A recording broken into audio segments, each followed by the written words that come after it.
Genesis 13. So Abram went up from Egypt to the Negev with his wife and everything he had, and Lot went with him. Abram had become very wealthy in livestock and in silver and gold.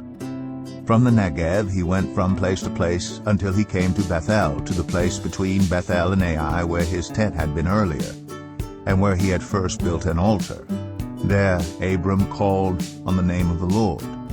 Now Lot, who was moving about with Abram, also had flocks and herds and tents. But the land could not support them while they stayed together, for their possessions were so great that they were not able to stay together. And quarreling arose between Abram's herders and Lot's. The Canaanites and the Perizzites were also living in the land at that time. So Abram said to Lot, "Let's not have any quarreling between you and me, or between your herders and mine, for we are close relatives. Is not the whole land before you? Let's part company. If you go to the left, I'll go to the right. If you go to the right, I'll go to the left."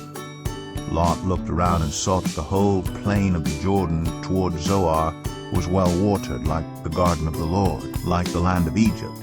This was before the Lord destroyed Sodom and Gomorrah. So Lot chose for himself the whole plain of the Jordan and set out toward the east. The two men parted company.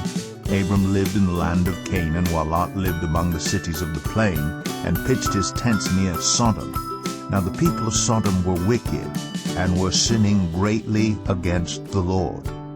The Lord said to Abram after Lot had parted from him, "Look around from where you are, to the north and south, to the east and west.